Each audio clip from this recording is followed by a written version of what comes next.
and has the potential for another snowstorm this weekend. It is important that everybody takes the appropriate actions now and be prepared for the storm once it starts. Again, be sure you have working smoke and CO alarms in your house and avoid travel unless necessary. Just a week ago, Charlotte Fire experienced a fire death due to no smoke alarms, so this is very important. Today we have the following community members with us that are going to share important information on staying safe and how Charlotte is prepared. We have Division Chief White Graham, Charlotte-Mecklenburg Emergency Management Office, Karen Pelletier, Director of Community Support for Mecklenburg County, Stephen Bolt, Superintendent of Streets for Charlotte DOT, and Sean Kaufman, Deputy Director of Charlotte Water. Chief Graham. Good afternoon, everybody. It seems like we were just here, because we were, right? So it was a long weekend. I'm very proud of all of our partners for what they did last week, and we're right back in it again. This is different. This is a different storm. So the last storm, we were very concerned with the ice accumulation across Mecklenburg County.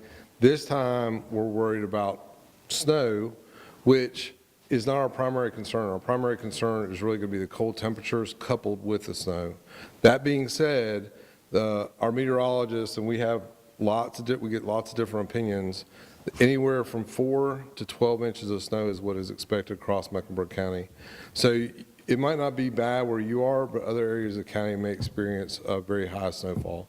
And the cold is going to extend through Monday afternoon, and then we'll start to see higher temperatures, daytime temperatures. But obviously, it comes with its own concerns. We were very prepared last weekend, and I could not be prouder of our partners that were here. Just as we did last weekend with a state of emergency, a state of emergency will go into effect for Charlotte and Mecklenburg County beginning tonight at 5 o'clock. And what that really does for us is it enacts our countywide emergency operations plan, which is signed off by all 8 local governments in the county. And it expands our ability to take protective actions to support our residents here in Mecklenburg County. It will prohibit price gouging and allows for increased staffing for our public safety and essential employees.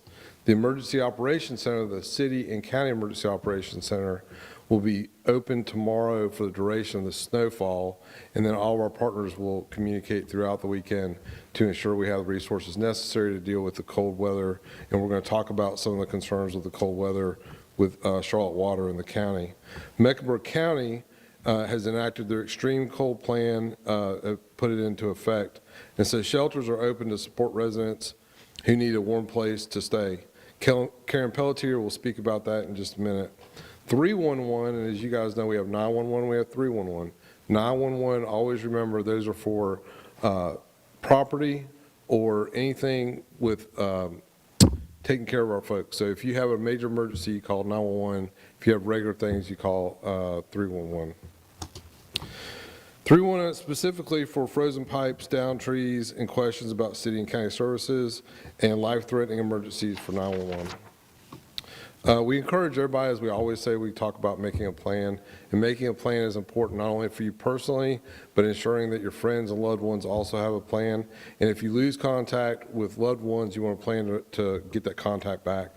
Preparing to stay at home for the weekend, we ask everybody, as we always do, and I learned this a long time ago, but it is incredibly important that we ask people to stay at home during the storm and afterwards as they clear the streets, because we want to allow our essential personnel to be able to get to and from work. And that includes, of course, our great and brave CMPD, our Charlotte firefighters, which are amazing, our paramedics, our nurses, our doctors, and other key staff that have to travel the roads. Build a kit, make sure you have enough food, water, medications, and other essentials for your family and pets for the duration of the storm, and have emergency supplies in your home, including flashlights, batteries, battery-operated radio, medical supplies, non-perishable foods, and fully charged cell phone. Take care of your neighbors. I always say that. Please take care of your neighbors. Check on those that maybe you haven't had dialogue with in a while. Make sure that they're taken care of throughout the storm. Gather supplies tonight, as we expect to start seeing winter weather overnight in the wee hours of the morning. And make sure you're keeping up with news. We talked about the importance of weather radio, but there are other sources out there as well. Stay tuned to local news stations and the National Weather Service for updates. Subscribe, as we always tell everybody, and I always make sure this is in here, to Charlotte-Mecklenburg Alerts at charlotte-mecklenburg.com to receive valuable information from emergency management and the National Weather Service. It's a great way to get weather updates. Monitor Charlotte-Mecklenburg Emergency Management on Facebook, Twitter, and Instagram. And during the winter weather, this is really important. So carbon monoxide, you can't see it, taste it, smell it, and so it is a killer. And we want to make sure that if you're using chainsaws or generators, you know exactly how to do that you've been trained to do it. Generators, make sure that they're at least 20 feet away from your home and away from any vents or any way that it might enter a residence. And never use charcoal grill or camping stoves or other devices, because there are other devices that we've seen. I've seen turkey fryers, I've seen sheetrock heaters. You want to make sure that people aren't using those to stay warm if you lose power. Use space heaters safely, and so you want to make sure you're using those in accordance with the directions that come with it. And if you're clearing debris, do not use power tools unless you are fully trained in proper safety procedures. As always, call 911 for emergencies and call 311 to report down trees and power lines. And for more information, you can always visit charlottegov.me/info center. So /info center, I think I got that right. So I'm going to turn it over to Karen Pelletier for information on the county services. Well, hello again, everyone. I am Karen Pelletier. I'm the Division Director of Housing Innovation and Stabilization Services with Mecklenburg County, and I'm here this afternoon to talk to you a bit about the county's plan and how we are serving our most vulnerable neighbors in our community, and those are folks that are experiencing homelessness. And so just like I shared last week, the county continues to work with our emergency shelters and our street outreach teams to ensure that people are aware of resources and, if interested, are able to access those resources through our emergency shelter system. And so we're very proud of the work that Hearts for the Invisible, who is out today and tomorrow, working to continue to canvass our entire community to really make sure that folks that are unsheltered know that a storm is coming. We're also working with Roof Above, Salvation Army, and My Sister's House to make sure that they have what they need to make sure that people who want a warm place to sleep this weekend have that warm place. And so I do really appreciate all the work of our first responders that are represented here, but I do want to also thank all the work of our first responders regarding our street outreach team and our emergency management at our shelters, because they have not let up since the last weekend with the cold weather, that they have been and go since then. So I do want to acknowledge them in this. Hearts for the Invisible will be accepting winter blankets and winter gear tomorrow morning, Saturday morning, from 8 a.m. until 11 a.m. at 618 North College Street. Because of all the street outreach that they've been doing, they're starting to run low on blankets, and so you can visit their website, but they will have for blankets and winter weather gear at 618 North College Street tomorrow morning, Saturday morning, from 8 a.m. until 11 a.m. And that is all for my update. Next up, we'll have Stephen Bolt from Charlotte DOT. Good afternoon. I'm Stephen Bolt from Charlotte Department of Transportation. I am the street superintendent and wanted to take a moment to speak about how CDOT is preparing for a significant winter event this week. One of the concerns we have are the impacts lasting until next week. So we are in the process of proactively pre-treating our streets today. Tonight we will transition into a condition. We will be on 24 hours a day until our routes are substantially clear. We have built additional signal infrastructure and loaded our trucks in preparation for this event. We ask the public stay at home and off the roadways. We want to let our public works first responders respond safely and effectively to this event throughout the week. Residents are encouraged to report hazardous conditions that they may find on city streets to 311. That allows a direct access to us and notifies us of issues. Also, do not approach, drive under, around any down power lines. They all need to be treated as live and a danger to yourself. Lastly, any signal that is dark with no power must be treated as an always stop. Please take your time if you have to go out and drive safely. Thank you.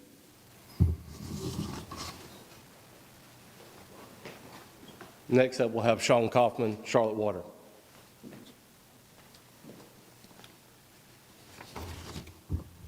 Good afternoon, everyone. My name is Sean Kaufman. I'm the Deputy Director for Charlotte Water. Want you to know that your utility is prepared for this cold weather. And our reason for being here today is to help you become prepared in your homes. A couple of things that you need to consider. You need to be prepared now, as Chief Graham indicated just a few minutes ago, before the freezing weather comes in over the next couple of days. Couple simple things that you can do. You can locate your emergency water cutoff valve so that if you do have a problem, you can immediately cut it off. If you have an opportunity, insulating pipes near external walls is very helpful. I also highly recommend that you keep your cold water either at kitchen or in a bathroom dripping, and open up cabinets to allow heat in for any pipes that may be exposed. You can seal openings to crawl space. That will actually help cold air or preclude cold air from impacting your pipes. And you can do that with cardboard, with insulation, with anything that you can do to keep the cold air out of your crawl space. And then lastly, if your hot water heater happens to be in your garage, keep your garage door closed as much as you can, again, to preclude as much cold air as possible from impacting your pipes. If you have a problem on your property, call a licensed plumber as soon as you can. If you happen to see a leak in the street or in a public space, don't hesitate to call 311. We have crews on the ready all the time, and we're prepared to deal with any leaks that come to pass. And again, use 311 for public. Call a licensed plumber if you need something done in your house or on your property. Thank you, and please be safe.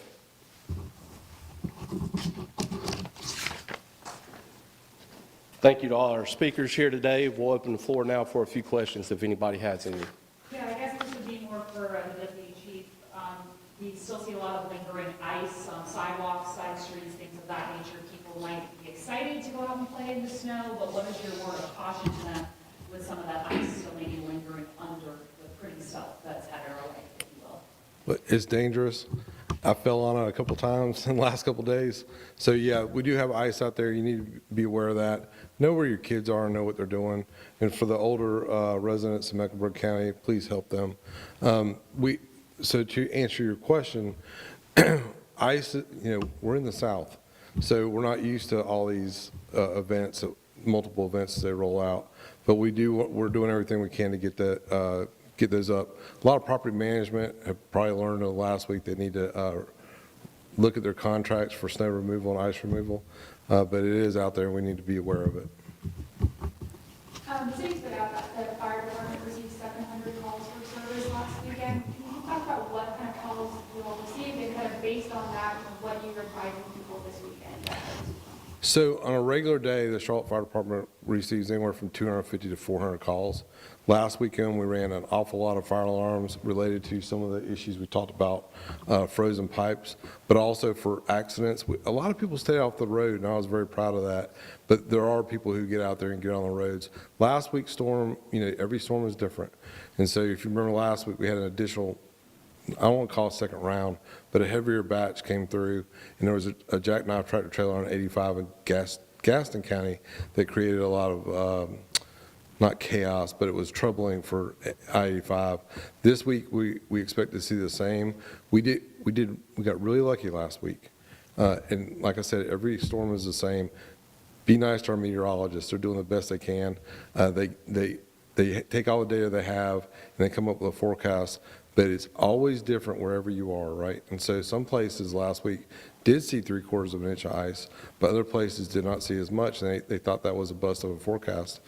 Remember, going into Helene, I think, and I'm from Western North Carolina, I think a lot of people, even when they're looking at the forecast, didn't fully understand what that storm was going to look like. And here in Charlotte-Mecklenburg County, I've been here almost 30 years, there have been times when we were calling for 4 or 5 inches and got over a foot. So just be aware, keep up with the weather and what we're doing. There will be heavier bands that will come through, and the meteorologists have already told us that. Right, how tough is it to have these storms back to back on staffing and hours and all? It's tough on my wife. But it's tough on our staff, especially our loved ones, because we have regular things that we're doing for the city and the county. Public servants are just that. We take a lot of pride in being public servants in every department, every division. We love what we do. It's very rare when you run into a public servant that does not absolutely love taking care of our public. So we're good. Hopefully we won't have a storm next week. That would be great. And we'll roll through and get ready, because now we're going to get ready in the spring and have to deal with severe weather there too. You talked about the learning lessons from the 2002 ice storm last week. What are some of the learning lessons from previous snowstorms that you all are taking into this weekend? I think there's always lessons, but there's also practice, right? And so even this week, when we're reaching out to our partners, they just did it. So they're ready to go right now.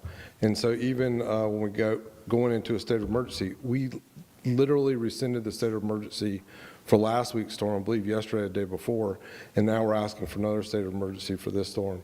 But we have a great culture of emergency management here in Charlotte and Mecklenburg County. This county operates as one when it comes to disasters. So from Davidson all the way down to Matthews, everybody is on board with what we do. Our managers are on board, our elected officials are on board, and we have elected officials here today that are very interested in the emergency management function. Emergency management is made up of all the different partners, all different agencies at every level that make our county safe. A question for Karen regarding some help with the unhoused neighbors. Obviously, going to be a lot colder, I think, this weekend with the wind chill. Can you speak to what you saw with the extended shelter space last weekend? Did people take advantage of it? And are you prepared for maybe even more people to take advantage of it this weekend? Right, so we're continuing to monitor the capacity and the demand for services, and that's always a balancing act, even when it's 70 degrees out. But we know with the expanded capacity, we are really looking to serve anyone who wants shelter. We did see a sharp spike in demand both Saturday and Sunday of people seeking shelter. With the outreach teams out now and the shelter staff, we're working to say that as folks are coming in, people are being transported to shelter, to then continuing to monitor that demand. But we do anticipate more people coming in, but we also know that a lot of people that came in for shelter last week haven't left because it hasn't warmed up any. And so that's what we're looking to do now. And that's running through, I think I saw on social media, that state of emergency section is running at least through Monday? Correct. And we'll continue to monitor and make sure that the shelters have what they need.